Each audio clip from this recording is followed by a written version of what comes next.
정동진에 가면 세계에서 가장 큰 모래시계가 있습니다. 지름이 8m 정도 되고요. 무게가 40톤인데 저 안에 들어있는 모래의 무게가 8톤이라고 합니다.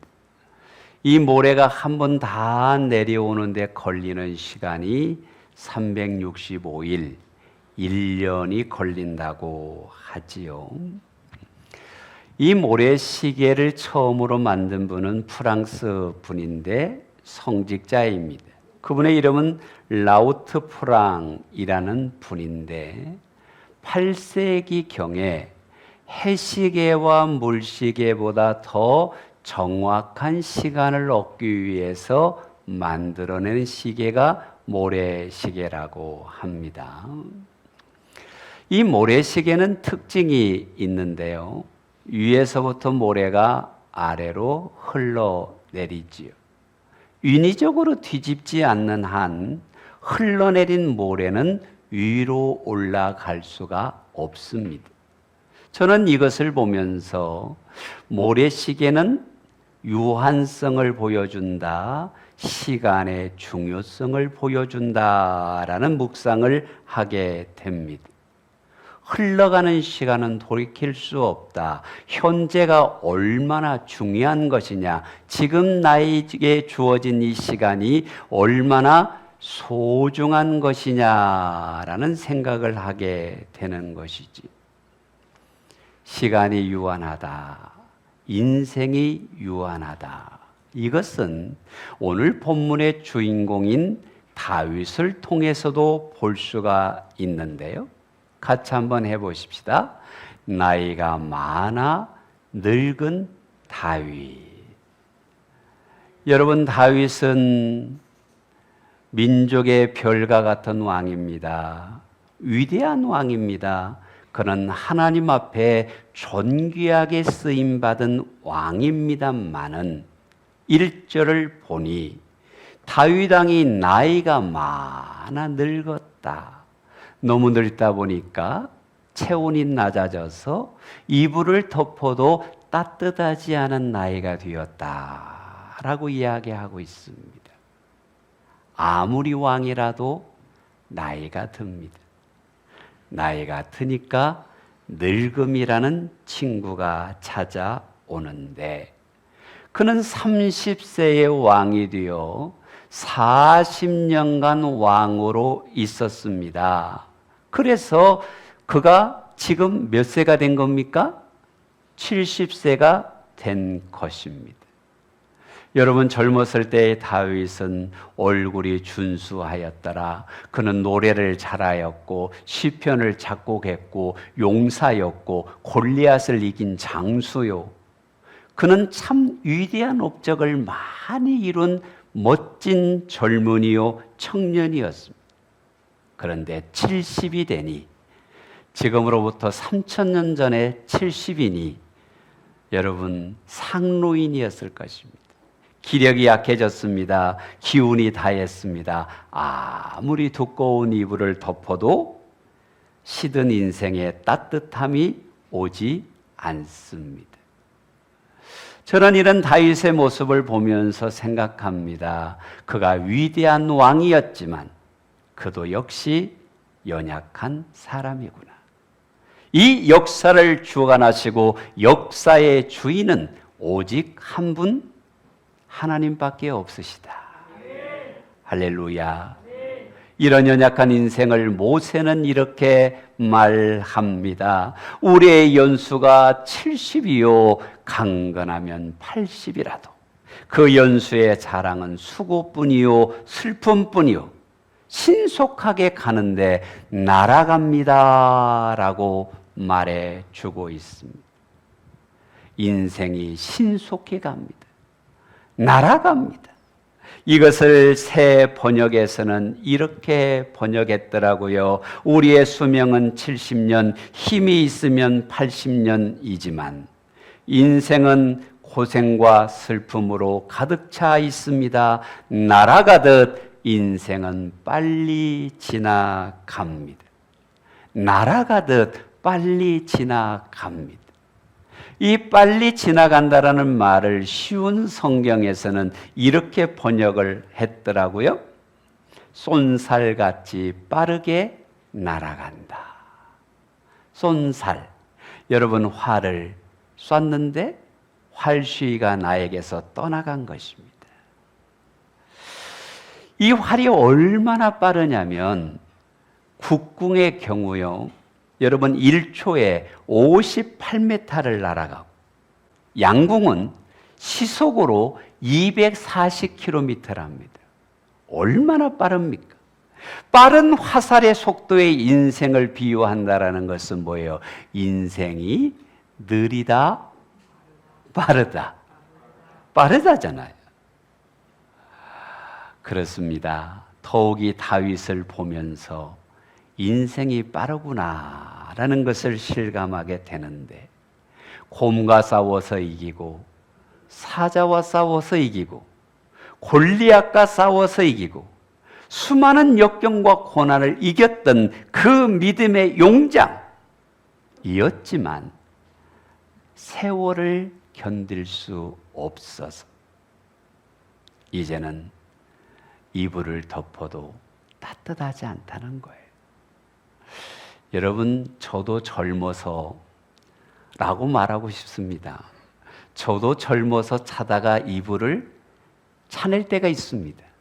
근데 아무리 이불을 덮어도 따뜻하지 않는 나이가 다윗이 되었다라는 얘기지. 이런 인생의 한계를 시편 90편에서 이야기하는데, 주님 목전에는 1000년이 지나간 어제 같으며 한순간 같습니다. 우리 앞에 앉아 계신 우리 원로 장로님들, 인생이 빠르지요? 예, 한순간 같으시지요? 그런 것 같습니다. 여러분, 인생이라는 게 얼마나 무상합니까? 인생 무상을 5절에서 이야기하는데, 주께서 그들을 홍수처럼 쓸어가나이다. 그들은 잠깐 자는 것 같으며 아침에 돋는 풀 같으니이다. 세 문장이 있어요. 홍수처럼 쓸어가고 잠깐 자는 것 같고 풀 같다 그랬습니다. 금년 장마는 유달리 많은 비를 동반한 폭우가 되어서 홍수가 된 경우가 많이 있지요. 여러분, 충청도에 미호천 제방이 붕괴되어서 오송역 지하차도가 잠기는 영상을 제가 본 적이 있습니다. 한 분이 갓길에서 미호천에서 한 3m, 4m 물이 막 쏟아져 들어오는데, 이분이 이상했는데 갓길에 차를 세우고 있는 것이 블랙박스에 찍혔어요. 근데 많은 차들이 그 물이 쏟아져 올 때 그냥 진행을 하더라고요. 아마 지나갈 수 있을 거라고 생각을 했겠죠. 그런데 생각과는 다르게 14분이 그곳에서 생명이 떠나가는 아쉬움을 겪었습니다. 어쩌면 장마라는 홍수, 질병이라는 홍수, 물질이라는 홍수가 우리 인생을 쓸어갈 때가 있습니다. 전혀 예상치 않았고 아무도 그런 아픔을 기대하지 않았지만 나도 모르게 홍수가 우리의 인생을 무너뜨릴 수 있다라는 것이 성경의 가르침이지요. 노아 홍수가 어떻습니까? 모든 것을 쓸어버렸습니다. 성경은 말합니다. 인생이 홍수처럼 쓸려가는 것이다. 이것을 이사야 선지자는 이렇게 말씀하시지요. 너희는 인생을 의지하지 말라. 인생을 의지하지 말라. 그의 호흡이 코에 있나니 새말 가치가 없다.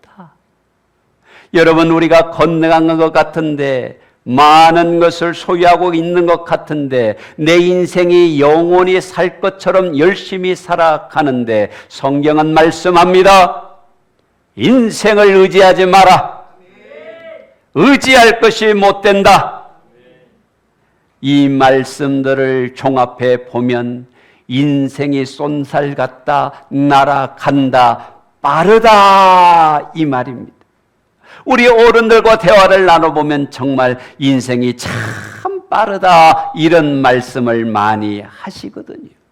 어쩌면 우리가 시간이라는 특급 비행기를 타고 쏜살처럼 제트기를 타고 날아가고 있는 것이 아닙니까? 근데 그것이 너무 빠르다는 것입니다. 이걸 좀 더 실감 있게 이야기해 보면 우리나라의 최고의 투수 중에 한 명이었던 박찬호 씨가 150km대의 속도로 공을 던졌습니다. 여러분 누군가 운전을 하는데 내가 조수석에 160km로 달리고 있는 차에 타고 있다면 안정감을 느끼지 못할 것입니다. 너무 빠른 거 아니냐, 불안감을 느낄 것입니다. 그런데 그거와 비교할 수 없는 속도 10만 8천 킬로로 달리고 있는 것이 있습니다. 그게 뭡니까? 지구입니다. 초당 30km를 달립니다. 이것이 태양을 한 바퀴 공전을 하게 되면 우리가 한 살이라는 나이가 더 들게 되는 것이지. 그런데 70바퀴가 돌기 전에, 80바퀴가 돌기 전에 그 인생이 멈추는 자들이 많이 있지 않습니까? 세월은 막을 수가 없고 쏜살 같으며 날아가는 것 같고 붙잡을 수 없는 것이 세월이고 다윗 같은 위대한 믿음의 용장도 나이 많아 늙어 이불을 덮어도 따뜻하지 않은 때가 오더라 이 말입니다. 그래서 세익스피어는 시간이란 사람에 따라 발걸음의 속도가 다르다 했는데요. 어린아이에게는 느림보 거북이 같고 청소년들에게는 소걸음 같고 장년들에게는 구보 같고 노년들에게는 번개 같고 죽은 자에게는 옴짝달싹 못하는 머물게 하는 것이 시간이다. 지금 번개같이 느껴지시는 분들 더러 계실 것 같습니다. 이 카이로스의 시간 가운데 우리는 이 땅이 영원한 것이 아니라 잠시 머물다 가는 호텔 같은 세상이라고 확신하시죠? 영혼을 향해 가는 것이 많죠? 그렇다면 예수님을 믿고 한 살 나이가 더 먹었다라는 것은 나에게 영원한 천국이 가깝구나. 이 고백을 해야 된다 이 말이에요. 예수님을 모르는 사람들에게는 영원히 죽는 날이 한 해도 가까워진 것뿐인 것이지요. 그래서 야고보서는 말합니다. 인생은 잠깐 보이다 없어지는 안개 같지 않느냐. 이렇게 묻고 있는 것이죠. 구원몽에 보면은 이런 말이 있습니다. 호화도 거짓이요 부귀도 꿈이 온대.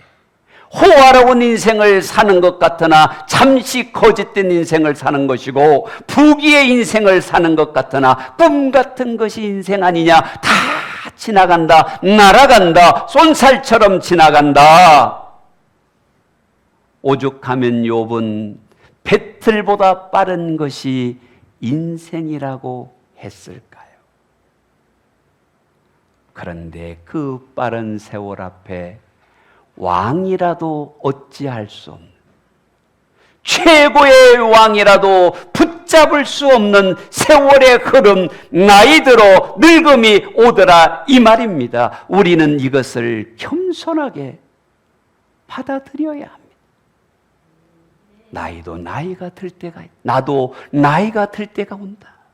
늙어서 아무것도 할 수 없는 때가 온다. 지금 젊고 힘있고 힘차게 모든 것을 할 수 있는 때지만 언젠가 우리에게 그날이 온다. 이것이 모래시계입니다. 시간이 한계성입니다. 인생의 유한성입니다. 여러분, 우리가 의학이 발달해서 현대인들의 수명이 길어진 것은 사실입니다만은 히브리서 기자의 말씀에 귀를 기울여야 합니다. 한번 죽는 것은 사람에게 정한 것입니다. 변개할 수 없습니다. 우리는 다 누구나 이 인생의 마지막 순간 앞에 설 수밖에 없는 것입니다. 부자든 가난한 사람이든 많이 배운 사람이든 못 배운 사람이든 더 가졌든 덜 가졌든 간에 우리는 하나님 앞에 설 날이 있는 것입니다. 이런 것이 우리 인생이라면 우리의 인생의 실수를 줄이기 위해서 하나님 앞에 하나님을 기쁘시게 하나님을 위하여 살아가는 인생들 되시기를 바랍니다. 왜요?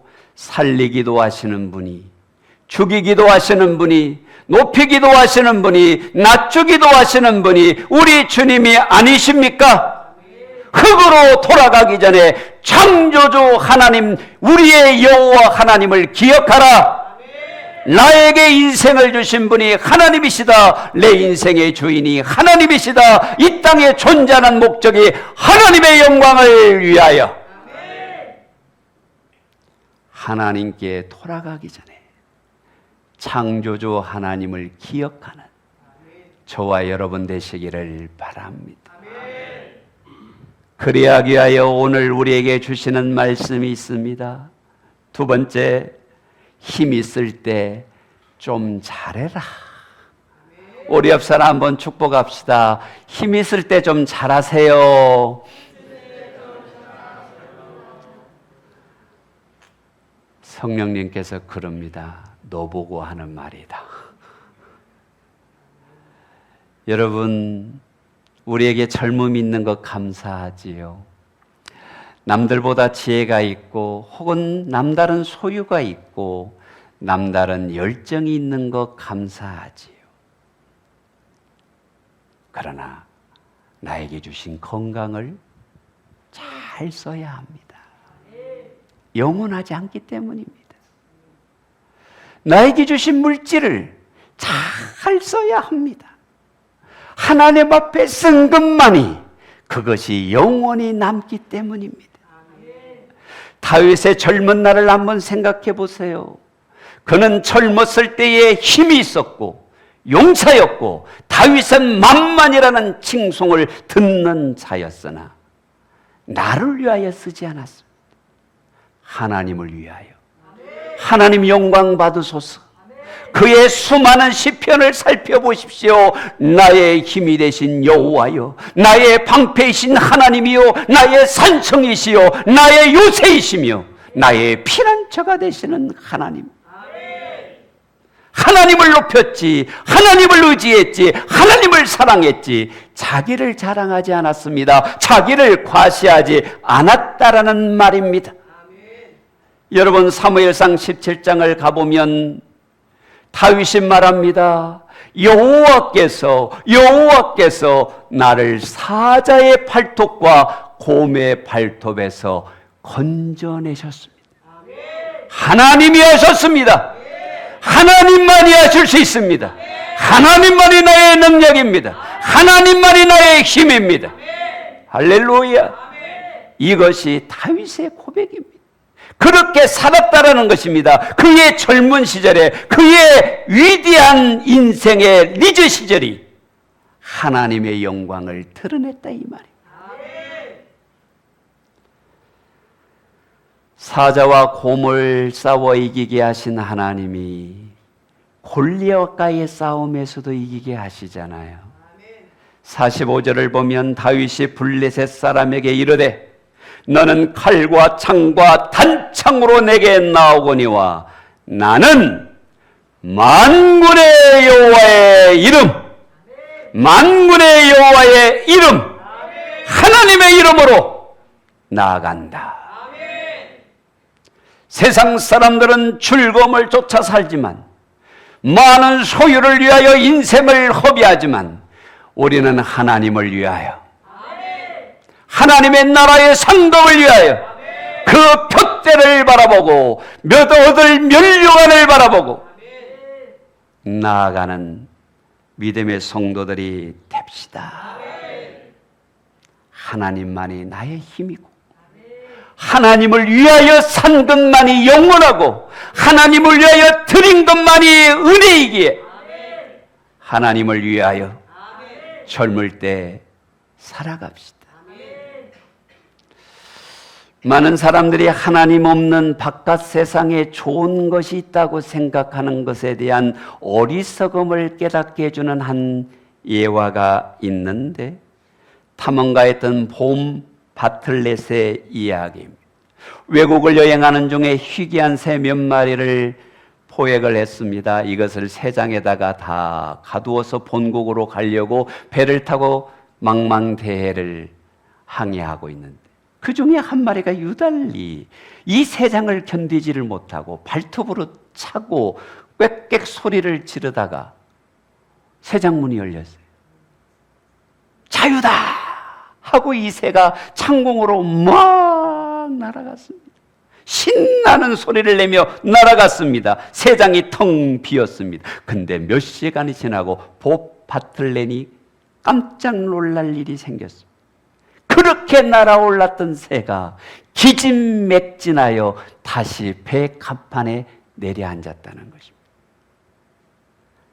망망대해에 날아가 봤더니 팔 디딜 곳이 없고 먹을 것이 없고 자유인 줄 알았는데, 최고인 줄 알았는데 그것이 죽음의 길이라는 걸 깨닫고 그 새는 돌아왔는데 다시 새장 속에 가두어도 다시는 발톱질을 하지 않다라는 것입니다. 여러분, 무슨 말입니까? 세상이 자유인 것 같은데, 세상이 행복인 것 같은데, 세상이 최고인 것 같은데 죽음이요 멸망이요 썩어질 것이요 오직 하나님만이 오래 안전한 피난처가 되십니다. 아멘. 그 새는 날아갔다가 죽기 살기로 배로 돌아왔을 거라고 생각이 되어집니다. 여러분, 세상 붙들고 살면 안 돼요. 하나님 붙들어야 해요. 하나님을 위해 살아야 해요. 그래서 시편 16편에 다윗이 이렇게 고백하잖아요. 내가 여호와를 항상 내 앞에 모시며, 내가 여호와를 항상 내 앞에 모시며 그가 나의 오른편에 계심으로 내가 흔들리지 않습니다. 할렐루야. 하나님을 모셨더니 하나님이 내 오른편에 계셔서 내 인생을 흔들리지 않도록 붙들어 주시고 함께 하시고 은혜 주시고 좋은 것 주시고 인도하시고 푸른 초장으로 역사하더라, 이 말이. 그러니까 내 마음이 기쁘고 평강이 넘쳐, 내 영은 즐겁고 내 육체는 안전히 살리니. 하나님을 위하여.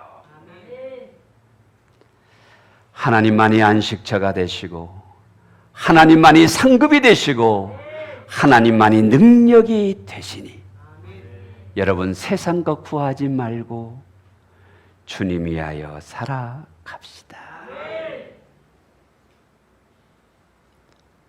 그런데 자꾸 내일로 미루지요. 다음을 기약합니다. 그런데 성경은 세월을 아끼라고 말씀합니다. 에베소의 말씀을 보세요.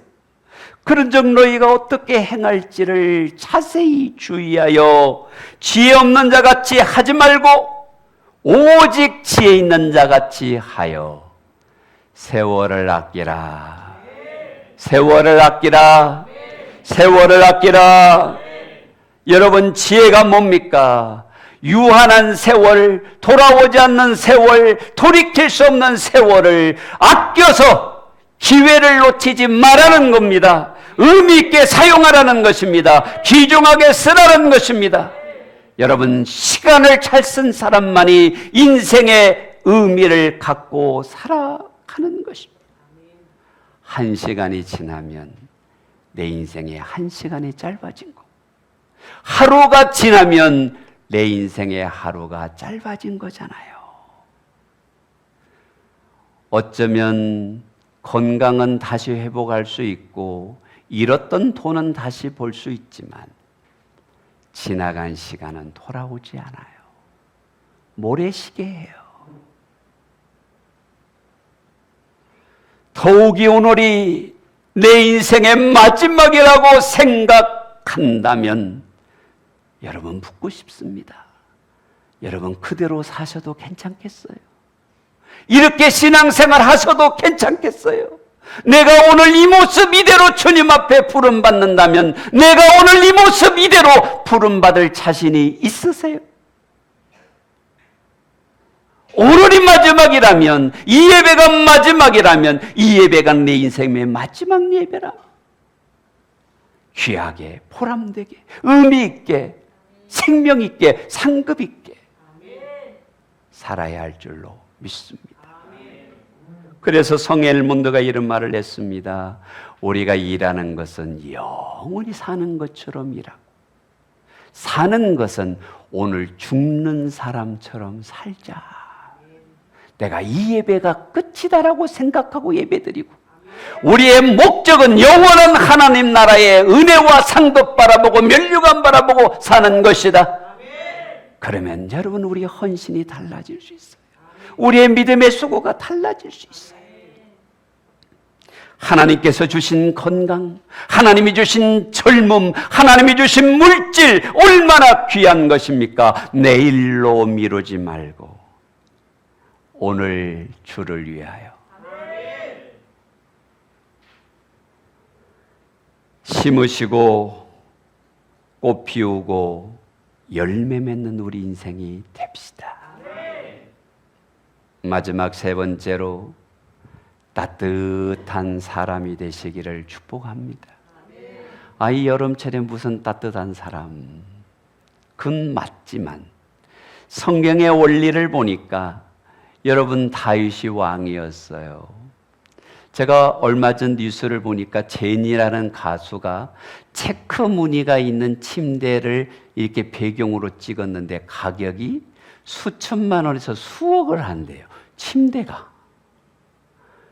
우리 성도들은 수백만 원짜리도 안 쓰실 것 같기도 합니다만, 이야, 그렇게 비싼 침대도 있구나 라고 생각을 했습니다. 그런데 다윗이 왕인데 지금처럼 오리틀 이불은 아니라도 내가 볼 때 솜이불은, 명주 솜이불은 덮었을 것 같아요. 왕인데 무슨 이불을 안 덮었겠어요? 그런데 여러분, 따뜻하지가 않았어요. 이것은 비유적인 해석이지만 이 땅에 살면서 많은 걸 가졌어도 외로운 분이 있어요. 그뿐만이 아닙니다. 많은 사람들 속에 있지만 외로운 사람이 있어요. 근데 무엇으로 따뜻하게 했느냐? 2절 말씀을 보세요. 왕을 위하여 젊은 처녀를 구하여 그 왕의 품에 누워서 우리 주의 왕으로 따뜻하게 하자. 저는 이 말씀을 은혜로 해석하면 외로운 사람을 따뜻하게 하는 것은 돈이 아니라 사람이다. 여러분, 삼겹줄은 끊어지지 아니합니다. 두세 사람이 함께한 곳에 주님이 함께합니다. 우리가 백향목 교회가 한몸 공동체가 되었는데 상처받은 자가 와서 위로받고 고독한 자가 와서 은혜로 하나가 되고 우리의 사랑의 섬김과 헌심으로 온기가 있는 교회, 은혜가 있는 교회, 따뜻함이 있는 교회, 섬김이 있는 교회 되기를 바랍니다. 여러분, 내가 누군가에게 소망을 줄 수 있는, 온기를 줄 수 있는, 따뜻게 하는 그런 믿음의 사람이 되시기를 바랍니다.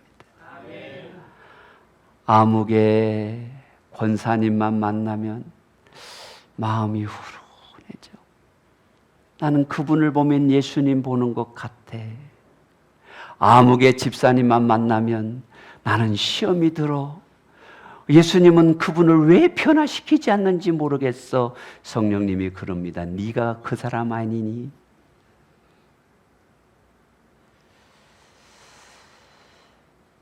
외로워서 힘들어서 누군가의 위로를 기다리고 있는 수많은 사람들에게 주님이 나를 찾아오셨던 것처럼, 끝까지 사랑하셨던 것처럼 찾아가고 섬기게 되시기를 바랍니다.